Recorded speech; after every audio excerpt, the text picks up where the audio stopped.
I'm Seth, I am 20 years old, and I am Greek. My name is Margaret, I am 20 years old, and I am Greek. Born 20 years old, non-Greek. My name is Anna, I'm 20 years old, and I am not a member of Greek life. Robert Lawson, I'm age 20, and I'm not Greek. My name is Kim, I'm 23 years old, and I am non-Greek.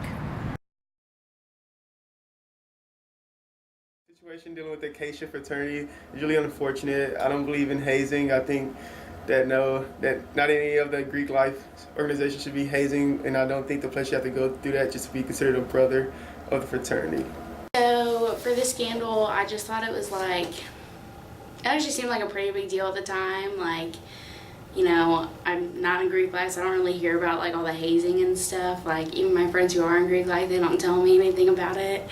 But I didn't really think it was that big of a deal. I mean, like you see stuff in movies, but I didn't know they like lock you in the room, make you smoke like what 40 packs of cigarettes or something. Like this sounds like hell.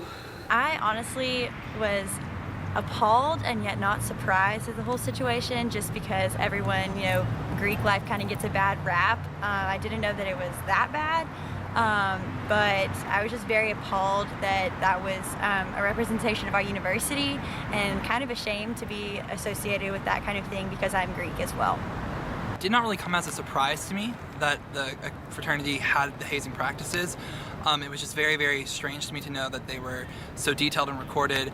And when the scandal happened, I was very impressed by how fastly LSU was able to respond to the situation. I think it might have been a little drastic, but I was very impressed by how fast they responded. I think it was a sad, accurate representation of Greek life in general, of things that go on, that really speaks to the pressure that's behind a lot of students that want to be a part of Greek life. I don't think that it's an accurate representation of Greek life here as a whole at all. Just because you have one bad apple doesn't mean the whole bunch is bad. You know, like I said, me being Greek, I can attest that not all Greek life is that bad. My experience has not been that bad. In fact, it's been the complete opposite. It's been the most positive experience of my time here at LSU.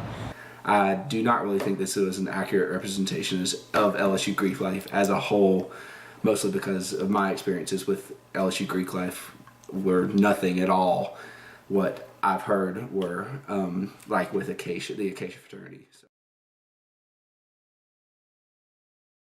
I can't really speak how I would handle the situation, as I'm not Greek, and I definitely do not understand the pressures and the kind of atmosphere that goes on within Greek life.